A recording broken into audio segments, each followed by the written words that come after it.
Mardi 11 janvier les amis, salut à tous, j'espère que vous êtes en forme où que vous soyez. Bienvenue comme d'habitude à la maison dans mon petit bureau pour ce Point Média épisode 215 sur YouTube. Voici l'ensemble de la presse internationale avec des gros titres. Demain c'est le Classico, demi-finale de la Supercoupe d'Espagne du côté de Riyad entre le Barça et le Real Madrid. Deux informations fortes. La première, elle est ici, c'est une véritable bombe avec la prolongation de contrat complètement inattendue de Umtiti. Vous verrez pourquoi et comment. Prolongation également pour Modric, 36 ans. On reviendra ici également sur le coup dur du côté de la Juve. Chiesa, fin de saison pour lui et élimination de Steven Gerrard avec Aston Villa face à Manchester United entaché de problèmes d'arbitrage. La page spéciale Coupe d'Afrique des Nations. Bien évidemment, les gros sont entrés en lice. Aujourd'hui, c'est au tour du tenant du titre, l'Algérie. On fera le point, bien évidemment. On fera le point également ce soir. Vous le savez, c'est votre nouveau rendez-vous avec Brut. L'application à télécharger sur l'App Store, je vous le répète, elle sera bientôt disponible sur Android. C'est promis, dans quelques petites semaines. En attendant, vous téléchargez ça sur l'App Store, c'est gratuit. Vous suivez ma page et on se retrouve tous les soirs à 19 h en direct via nos caméras de téléphone interposées pour discuter de toute l'actualité du ballon rond et notamment la Coupe d'Afrique des Nations. Ce soir, du lundi au vendredi, comme tous les soirs, et c'est à 19 h. À tout à l'heure, d'ores et déjà. On ouvre cette presse internationale avec donc pour commencer Manchester United FA Cup qui élimine Steven Gerrard et Aston Villa. Un but de Monsieur McTominay, ça c'est pour le positif avec la gloire de Manchester, mais ça a été compliqué pour United qui a été dans le dur dans ce match et la presse le dit très clairement. On parle de rire parce qu'on a eu un problème de VAR. Aston Villa a marqué deux buts qui ont été annulés par la VAR avec un problème une première fois sur ce but ici dans la surface de réparation. Et à quelques mètres, il y aurait eu une faute sur Edinson Cavani. La VAR est intervenue. Monsieur l'arbitre a discuté avec Cavani. But annulé en faveur de Steven Gerrard et d'Aston Villa. Et quelques minutes plus tard, un deuxième but sera annulé pour une position de hors-jeu. Ça a fait grincer des dents. Ça fait les gros titres en Angleterre. Mais Manchester United se qualifie. Et tenez-vous bien, ce week-end, qui s'affrontent face à face pour le compte de la 22e journée? Eh bien, les deux équipes. Et cette fois-ci, en Première Ligue, ça sera très intéressant à suivre. La bombe est arrivée à Barcelone. Elle est ici. Prolongation de contrat de Samuel Umtiti. Regardez, c'est à la une du Mundo Deportivo. Je vous explique tout simplement pourquoi. Ça fait plusieurs semaines que je vous le raconte. Barcelone a besoin de baisser sa masse salariale. C'est un impératif pour faire signer officiellement ces nouvelles recrues. Vous savez que depuis quelques jours, depuis maintenant, on va dire une grosse semaine, 2 semaines, Ferran Torres est arrivé de Manchester City. Il est bien au Barça, mais il n'était pas encore inscrit. Pour ce faire, il fallait baisser la masse salariale. On attendait des ventes. Coutinho est parti. On attendait éventuellement la vente de Luc de Jong. Eh bien non, la solution, elle est là. Baisse des émoluments de Samuel Umtiti qui a accepté cette baisse, prolongation de contrat et fort de cette baisse, eh bien voilà comment Ferran Torres peut signer officiellement au Barça. Voilà comment Umtiti inscrit Ferran Torres du côté du FC Barcelone. Voilà dans les gros titres de la page du quotidien catalan Sport. C'est une véritable bombasso Umtiti qui s'est réservé une porte de sortie tout de même. C'est expliqué ici. Il peut sortir libre. C'est une clause en 2023 dans ce contrat, mais il renonce à une partie de ses émoluments, ce qui donc permet au Barça d'avancer sur la structure aujourd'hui de la formation de Xavi. L'international tricolore reste donc au Barça et donc c'est officiel.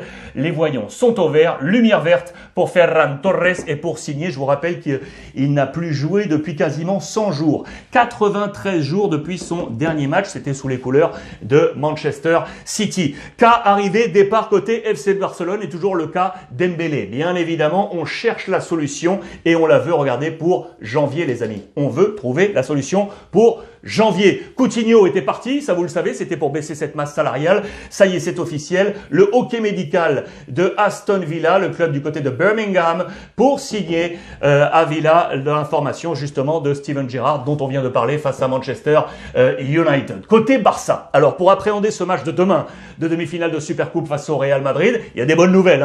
Elles sont là, regardez. Ansu Fati, eh bien là, il est dans le groupe l'ami Xavi l'a fait venir dans ce groupe de 24 joueurs direction Riyad. Il sera disponible. Il est le symbole de l'illusion, bien entendu. La illusion, on veut y croire. La méthode Coué du côté du Barça pour remonter. Le petit Pedri est également là. Voilà deux forces impératives du côté du FC Barcelone. La troisième, et ça elle était également inattendue, c'est la présence d'Araujo, le défenseur international uruguayen qui était blessé à la main lors de la dernière journée et qui avait été opéré. Je vous le rappelle, on ne pensait vraiment pas qu'il serait là. Et bien finalement, oui, et Xavi l'a emmené. Il vient avec moi mon pote parce que j'ai besoin de toi pour notamment stopper Vinicius Araujo, l'anti-Vinicius, l'homme fort du Real Madrid aux côtés de Karim Benzema. Ce qui va un peu moins bien, c'est pour Memphis Depay, l'ancien attaquant de l'Olympique lyonnais qui avait été une force vive, demandée, vous vous en souvenez, par Ronald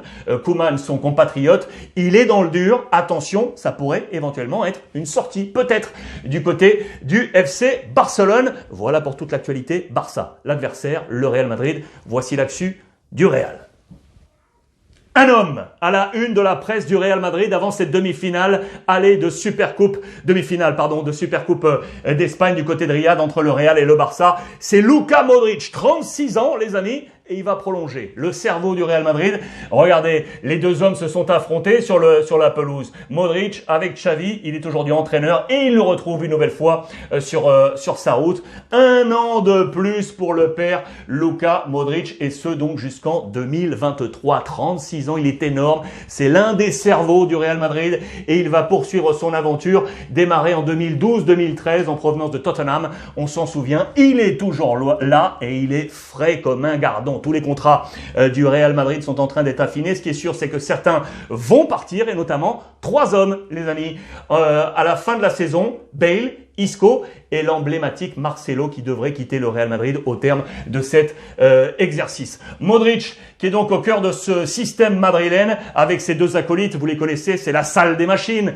Casemiro, Modric face à Toni Kroos, c'est une bataille de cerveaux, cerebros, parce qu'ils sont les 3 madrilènes face au cerveau bien évidemment Xavi qui veut aller truster ce titre de Supercoupe d'Espagne. Sachez que pour la petite histoire, dans les colonnes de Marca, on l'apprend ici, quand il était jeune, le père Xavi, un scout du Real Madrid était venu l'observer et discuter avec son entourage pour éventuellement le rapatrier du côté de la capitale. On connaît la destinée ensuite du père Xavi, mais c'était pour la petite histoire. Je vais vous montrer ça côté Real Madrid parce que Vinicius, je vous en ai parlé, si Araujo sera sur sa route, il compte bien une nouvelle fois marquer de son empreinte ce match. Lui qui est en train de cartonner cette saison, il est en train de défier tous les paris et notamment les paris que lui avaient mis en rigolant ses proches. Il lui avait dit, Vini, il va falloir que tu mettes 12 buts cette année. Il avait dit, ok, il en est déjà à 14. C'est vous dire s'il est en train de passer les différents cuts. On va avoir un super duel d'ailleurs, un super classico insolite. Vinicius, 21 ans. Alves, 38 ans, 21 ans, 38 ans. Sur le même côté, on va se régaler ça dans la dualité de ce grand match. Vinicius qui pourra bien évidemment compter à ses côtés sur le grand frère, monsieur Karim Benzema, le capitaine, le patron. Regardez les amis, il n'est plus qu'à 7 buts, de la montée sur le podium des meilleurs buteurs de l'histoire du Real Madrid. Cristiano 450, Raúl 323, Di Stefano 308, Benzema 301. C'est un monstre, il est là et il sera là face au Barça. Le Real Madrid qui est en tête, je vous l'ai dit hier, la Ligue des Champions déjà face au Paris Saint-Germain. Quelques infos Paris à vous montrer. On a un problème d'équilibre au milieu, ça vous le savez, côté Paris Saint-Germain. Leonardo cherche une pépite au milieu de terrain, autour de Marco Verratti. On cherche le juste milieu, vous le voyez, pour trouver cet équilibre et cette maîtrise enfin du côté du Paris Saint-Germain. Dans les colonnes du Parisien aujourd'hui en France, le bricolage permanent au milieu et pourquoi pas aller compter, s'appuyer sur les petits jeunes. Ils ont été bons là dans le match la semaine dernière, les deux minots de 18 ans, Simons et Michu, la jeunesse émancipée qui pourrait s'inscrire dans les plans futurs du Paris Saint-Germain. Affaire à suivre. On va aller du côté de la CAN, mais dans un instant seulement, direction tout d'abord l'Italie avec la grosse mauvaise nouvelle pour la Juve, la blessure et la fin de saison pour Chiesa les amis. Fin de saison pour Chiesa, c'est le gros couac du côté de la Juventus de Turin. C'est à la une de la Gazzetta dello Sport. Il est là, genou gauche. On est touché au ligament croisé et on s'interroge du coup sur les solutions offensives à trouver du côté de la Juve, ici calée pour espérer remonter sur ses places de Ligue des Champions. Fin de saison donc pour Chiesa. Le genou gauche a donc été touché. Il y a une grosse solidarité qui s'est lancé autour de lui avec le hashtag Forza Federico autour de lui. Ligament croisé, vous le voyez ici touché. Je vous ai zoomé sur ce schéma pour bien percevoir où est-ce que ça se trouve. Ce qui est certain, c'est que donc saison terminée pour lui. Et avec le hashtag, regardez, même les grands rivaux de cette Serie A, l'Inter, l'AC Milan, ont adressé un message de solidarité pour Federico Chiesa et bien évidemment la Nazionale, l'équipe italienne. Avec cette photo de Chiesa, on lui souhaite un prompt rétablissement et de revenir au plus vite. Ce qui est le gros problème aujourd'hui pour Max Allegri, c'est que Chiesa était l'un de ses artisans offensifs et on manque de buts à la Juve. Il faut trouver des solutions. C'est le SOS attaque. Regardez du côté de Max Allegri. Alors, quels sont les hommes en pole position? Toujours les mêmes dont on parle depuis un petit moment. Le père Scamacca de Sassuolo. On parle également de l'Iranien qui est ici, Azmoun, que vous connaissez, qui joue du côté du Zénith, plus Martial, le français. Voilà des solutions un poil low cost, peut-être possible pour aller vite du côté de la Juventus de Turin pour répondre à ce SOS attaque. C'est une affaire à suivre du côté de la Juventus. Ce qui est sûr, c'est que la Juve, depuis un petit moment, les amis, baisse par rapport aux deux équipes de Milan. Regardez ça, c'est très intéressant, historique, depuis la saison 2018-2019 où la Juve avait été sacrée championne avec Cristiano Ronaldo et Max Allegri, avec une large distance sur les deux équipes de Milan. C'est ici un baromètre. L'Inter a été avec Spalletti et Milan avec Gattuso. Et puis petit à petit, eh bien, la Juve va descendre et les deux équipes de Milan monter. Regardez tout d'abord l'Inter qui va recoller ici à la Juve. L'Inter avec Conte. La Juve est alors guidée par Sarri. Et puis Pioli est arrivé du côté de l'AC Milan et qui va commencer son travail. On était alors toujours hacké en 19-20. Et puis la saison passée, 20-21, regardez, la Juve va passer derrière les deux équipes de Milan. Pioli, le travail fonctionne, ça passe devant, Conte, sacré champion, et la Juve avec Pirlo est passée derrière. La décadence de la Juve pour aujourd'hui être derrière une nouvelle fois les deux équipes de Milan qui trustent, vous le savez, les deux premières places. Très intéressant de voir cette évolution. Ce qui est certain, c'est que l'AC Milan va espérer remonter. On va notamment compter sur le couloir gauche. C'est l'un des meilleurs couloirs européens. Ce couloir gauche avec le français, l'ami Théo Hernandez et Leao. Regardez l'ancien de la Ligue 1 également qui est là. On fait une comparaison avec d'autres couloirs gauche en Europe, notamment du Bayern Munich, Gnabry, Alphonso Davies, Liverpool, Sadio Mané avec Robertson ou encore le Real Madrid avec Vinicius associé au français Ferland Mendy. Ça, c'est un top côté à l'AC Milan. Mercato d'ailleurs avec l'AC Milan, vous le savez, on cherche un défenseur central. On avait parlé de Botman de Lille, mais Lille ferme la porte. Pour l'instant, pas de prêt de Botman du côté de l'AC Milan. Et du coup, autre solution, eh bien, on pense, vous le savez, à Diallo du Paris Saint-Germain. On penserait à Eric Bailly de Manchester United également, plus Ake de Manchester City. Affaire à suivre pour savoir quel sera le défenseur central de l'AC Milan. Je vous donne une mauvaise nouvelle maintenant. Ça grince des dents, c'est pour un ancien de l'AC Milan, c'est Shevchenko. On est dans le dur. Shevchenko est dans le dur, les amis, vous le savez, il est devenu depuis peu l'entraîneur du Genoa. Eh bien, pour l'instant, ça fait 9 matchs, 0 victoire. Le Genoa est toujours en bas, ici, en place de relégation. Et du coup, eh bien, écoutez bien, il pourrait être débarqué aussi vite qu'il est arrivé. Shevchenko, on chercherait éventuellement une autre solution. Vous le voyez, ce 0 pointé ici, 0 pointé en 9 matchs pour Shevchenko. Affaire à suivre du côté du Genoa, les amis. Voilà pour toute l'information européenne. On va passer à la Coupe d'Afrique des Nations. La Coupe d'Afrique des Nations avec le J3. Aujourd'hui, les amis, je me permets ainsi de saluer tous les copains du continent africain qui m'envoient énormément de messages et notamment les copains camerounais, pays hôtes, bien évidemment, qui peuvent suivre toute l'actualité de la CAN avec les copains de CRTV, plateforme digitale qui vous propose absolument tout sur cette Coupe d'Afrique des Nations. Voici l'ensemble de la presse d'ailleurs, principalement camerounaise aujourd'hui. On va y revenir avec la réussite de ces 3 premiers jours, l'entrée en lice des favoris favori avec le tenant du titre, l'Algérie. Et puis je vous emmènerai à la découverte d'une petite pépite. C'est aussi ça, la Coupe d'Afrique des Nations. On va commencer avec cette réussite. Regardez, fier d'être Camerounais, et ce journal satirique est très sympa avec ce We Did It et le président Paul Biya qui est ici au cœur du stade Olembe. Pour l'instant, les amis, c'est un sentiment de grande fierté qui anime le Cameroun parce que c'est une pleine réussite, c'est une véritable fierté pour le Cameroun sur 3 plans, on va le dire ainsi.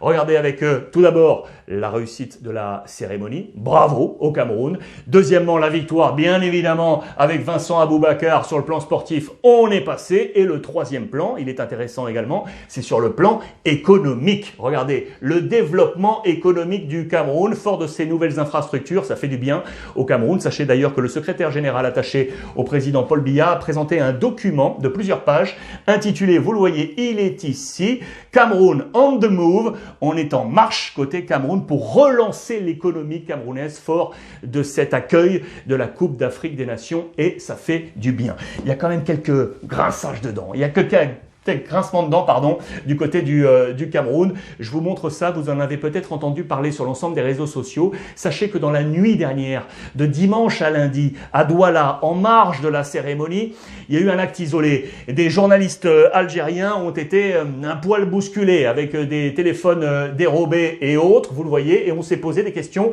autour de la sécurité. Je dis bien, ce sont des actes isolés pour l'instant, fort des retombées que nous avons également de nos envoyés spéciaux sur place. Je pense à nos copains de Brut qui sont sur place, tout se passe très très bien. On a marqué de l'indignation et de la solidarité, mais tout va mieux. Regardez d'ailleurs, ça a été posté, voici les 3 journalistes algériens, tout va bien, ils nous font le signe, tout est réglé du côté des journalistes algériens. D'ailleurs, sachez que le président de la FECAFOOT, monsieur Samuel Eto'o, s'est entretenu avec le président de la fédération algérienne avec un message très très fort. C'était télévisé pour dire tout simplement, ce n'est pas ça l'hospitalité camerounaise, on peut vous assurer que tout se passe bien. C'est un bon geste salué de la part de Samuel Eto'o. D'ailleurs, au sujet du président de la FECAFOOT, il y a eu une petite interrogation quant à sa présence au cœur de la cérémonie d'ouverture de cette Coupe d'Afrique des Nations. On a parlé notamment qu'il aurait pu être privé de certains honneurs protocolaires. Vous le savez, normalement on est présent en tribune présidentielle. Il était initialement présent et puis il s'est déplacé ensuite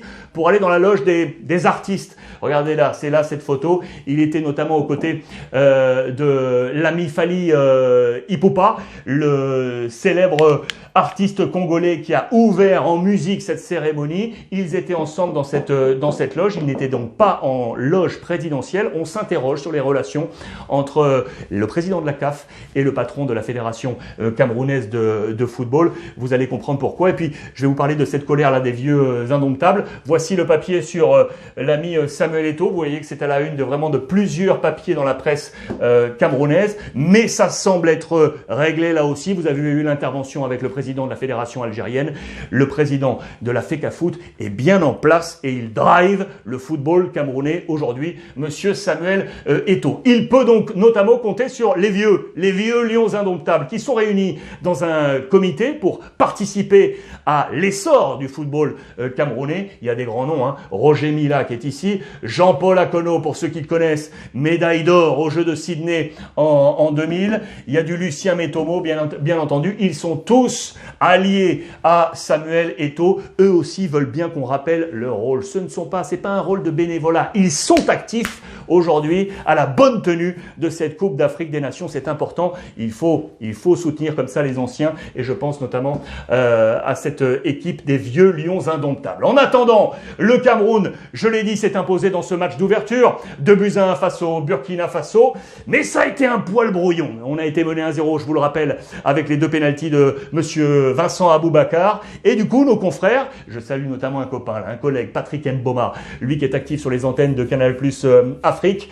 Il parlait de ce match, lui l'ancienne gloire également du football camerounais. Il y a peut-être des choses à régler là dans certains secteurs et envoyer un peu plus de niaque pour aller se lancer pleinement dans cette Coupe d'Afrique des Nations. C'est le message de Patrick Mboma. Vous voyez, on parle de...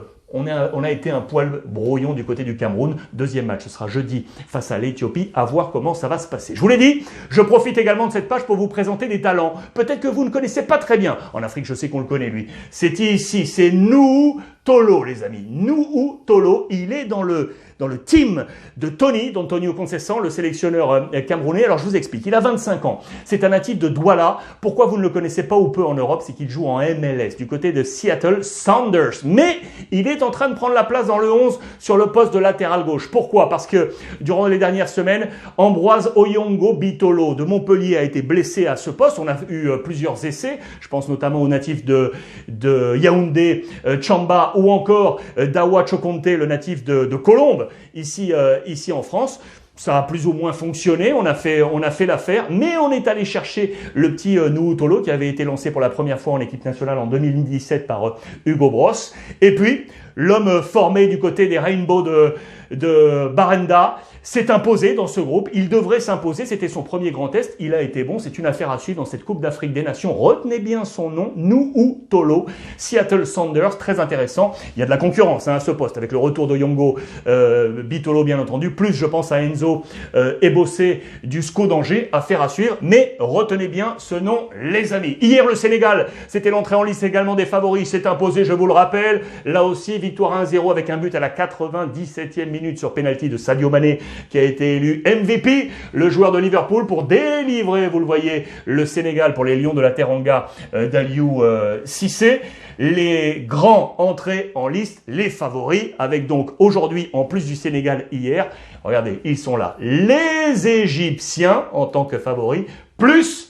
Bien évidemment, on va parler de l'Algérie. L'Algérie, c'est aujourd'hui 14h. Si vous regardez cette revue de presse, peut-être dans un deuxième temps, l'Algérie a ou aura déjà disputé son match très attendu face à la Sierra Leone. Il y a des hommes forts, notamment 4 du côté de l'Algérie qu'on a mis sous le feu des projecteurs aujourd'hui. Dans les colonnes du quotidien L'Équipe, les 3 premiers avec Zerouki, Rami Zerouki, 23 ans, né aux Pays-Bas, formé du côté de l'Ajax. Il évolue aujourd'hui à Twente aux Pays-Bas. C'est lui la nouvelle boussole du milieu de terrain de l'Algérie, le remplaçant, grosso modo, le successeur de Guedouira qui tenait l'équipe d'Algérie en 2019. Puis le mentaliste, lui, je vous en ai déjà parlé, Zorgan, le milieu de terrain de 22 ans qui évolue en Belgique à Charleroi, très intéressant également à suivre. Plus, on va parler maintenant d'attaque, un homme que vous connaissez, West Ham, c'est Benrahma, 26 ans. Voilà les 3 premiers hommes forts du côté de l'Algérie. Le 4e,